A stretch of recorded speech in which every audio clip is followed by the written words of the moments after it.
US suspends all trade with Myanmar after weekend of violence against pro-democracy protesters. This post received a score of 59,000, with an upvote ratio of 94%. Here are the top comments in response to this article. Interesting to hear the U.S. trade representative repeatedly use Burma. Obviously a conscious decision tied into the military regime's historic dislike of that name, but I don't know enough about the history to understand what that's all about. Burma is the colonial name and only represents the Burmese ethnicity. They changed it to Myanmar to represent all ethnicities, but this was done by the military, so UK allies all refuse to change while everyone else has. Edit.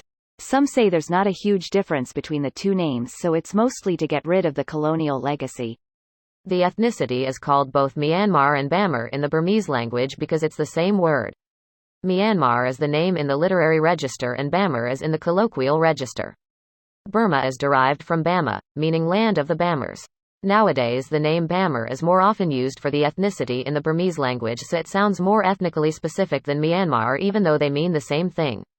Do people prefer one over the other, especially nowadays, or it literally doesn't matter at this point? I think Bamar is much more common when referring to the ethnic group.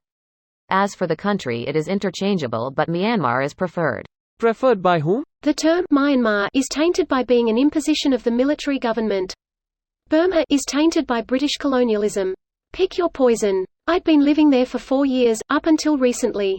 Burma seems to be preferred by the educated classes, as more resonant of their cultural heritage, warts and all. In any event, it's not as straightforward as other post-colonial societies, where the older name is just the residue of colonial oppression. It's mostly naive foreigners, in my experience, who feel that Myanmar is more proper and respectful.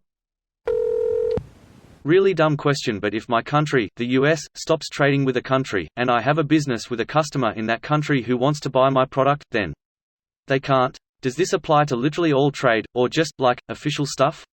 If it's officially sanctioned, that would apply to all trade. Look at Cuba for example. U.S. companies are barred from trade there. Greater than look at Cuba for example, U.S. companies are barred from trade there. The embargo gets even more extreme. Any ship that goes into a Cuban port for trade isn't allowed to go into a United States port.